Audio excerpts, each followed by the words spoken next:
오랜만에 예배 후에 바깥에서 녹화를 합니다. 또 여러분에게 좋은 로마의 날씨도 보여드리고 싶고요. 또 오늘 우리에게 주실 은혜도 이 날씨만큼이나 너무 좋고 또 선할 줄 믿습니다. 함께 오늘 말씀 보며 우리 하루 주님께 의탁드리죠. 사무엘하 21장 1절에서 4절입니다. 다윗의 시대에 해를 거듭하여 3년은 기근이 있으므로 다윗이 여호와 앞에 간구하매 여호와께서 이르시되 이는 사울과 피를 흘린 그의 집으로 말미암음이니 그가 기브온 사람을 죽였음이라 하시니라. 기브온 사람은 이스라엘 족속이 아니요 그들은 아모리 사람 중에서 남은 자라.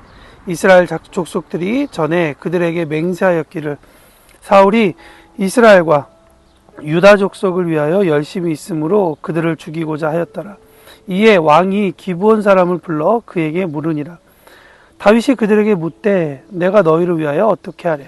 내가 어떻게 속죄하여야 너희가 여호와의 기업을 위하여 복을 빌겠느냐 하니 기브온 사람이 그에게 대답하되 사울과 그의 집과 우리 사이에는 은금이 있지 아니하오며 이스라엘 가운데서 사람을 죽이는 문제도 우리에게 있지 아니하나이다 하니라. 왕이 이르되 너희가 말하는 대로 시행하리라.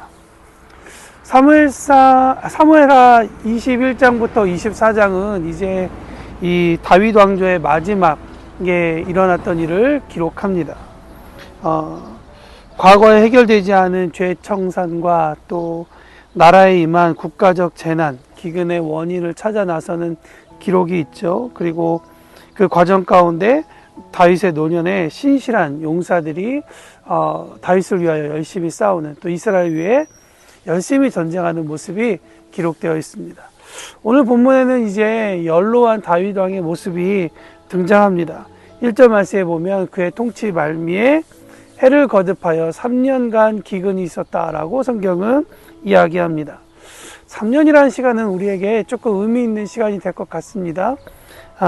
보통의 기근과는 좀 다른 의미를 갖겠죠.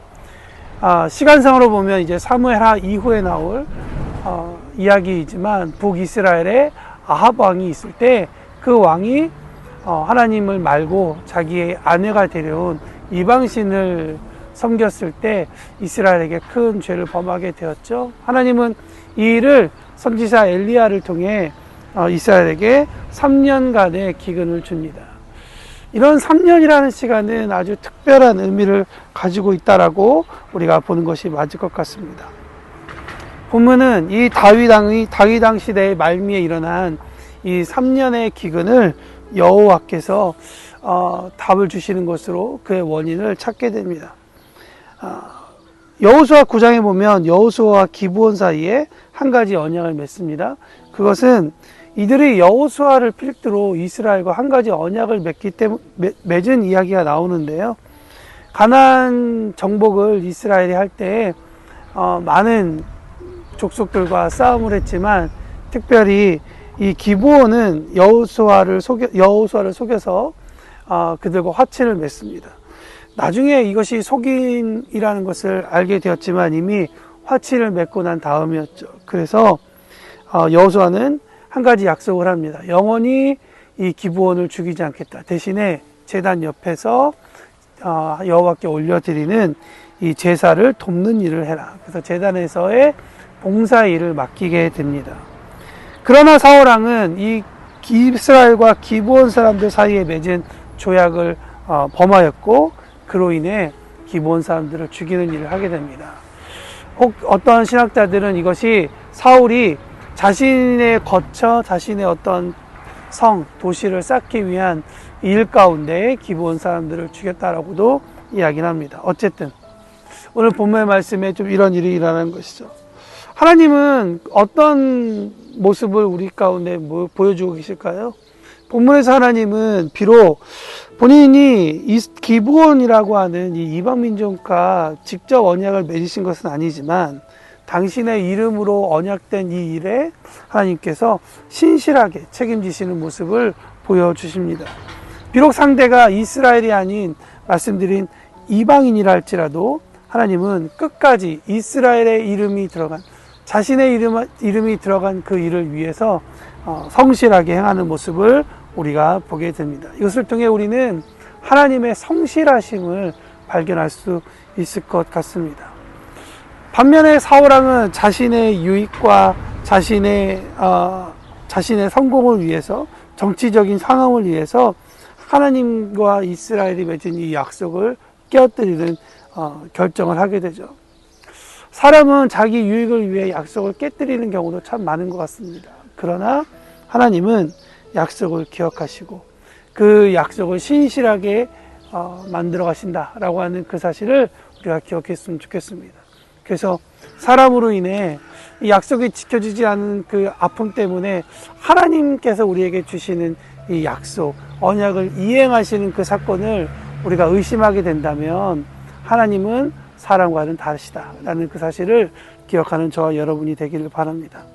하나님은 그럼에도 불구하고 이 어쩌면 깨닫지 못하는, 약속이 깨어진 이 상황을 기억하지 못하는 이스라엘 백성에게 3년간의 가뭄이라는 일을 주셨죠. 이 일을 통해 약속이 깨어진 것을 발견하게 하시고 회개하고 다시 돌이킬 기회를 주시는 은혜의 하나님이십니다. 다윗 왕도 이 일을 깨닫는데 3년이나 걸렸죠. 어쩌면 이 가뭄의 서막에서 다윗은 그냥 며칠, 몇 달 이렇게 지나가는 일이라고 생각했을 수도 있습니다. 그러나 결국에 3년이 지나고 나서야 이 일이 보통이 아니구나 라는 것을 알게 됩니다. 혹은 3년간의 원인을 찾아다녔을 수도 있습니다. 그러나 오늘 1절 말씀에 보면 결국 3년 차에 하나님 앞에 나와 간구하는 다윗의 모습을 발견하게 됩니다. 사랑하는 성도 여러분, 혹여나 우리에게는 이 3년간의 기근과 같은 어떤 그런 일이 있지 않을까 생각을 해 봅니다. 그 문제가 해결되기 위해서 우리가 이리저리 찾아보기도 하고 우리의 힘, 우리의 방법을 로 구하여도 원인을 발견하지 못하지 않았나 생각을 해봅니다. 어쩌면 그것이 우리가 하나님을 만나기 전에 했었던 일어났던 죄악일 수도 있고 우리가 하나님 앞에 소원하였던 그러한 기도의 제목도 있겠죠. 어쨌든 아무것도 아니고 혹시 잊어버린 일이라 생각하여서 우리가 지나간 그 일이 어쩌면 하나님의 그 신실하심, 언약을 지키심이라고 하는 그 일을 작동시키게 하고, 그러므로 인해서 우리가 그 약속을 지키지 않으면, 그 일을 행하지 않으면 우리가 결국엔 망가지기 때문에 하나님께서 우리에게 3년이라고 하는 기근과 같은 그 일을 통하여 우리에게 지금 그 일을 기억하게 하시고 오늘도 본문을 읽어서 우리가 다시 하나님 앞에 돌아올 수 있도록 기회를 주시지 않나 생각을 해 봅니다. 오늘 이 아침 하나님 앞에 겸손히 구할 수 있는 이 아침이 되기를 바랍니다. 그리고 하나님의 응답을 받아서 기근에서 벗어나 다시 풍요로운 삶으로 오늘 하루 살아갈 수 있는 저와 여러분이 되기를 축복합니다. 여러분의 하루를 응원하겠습니다.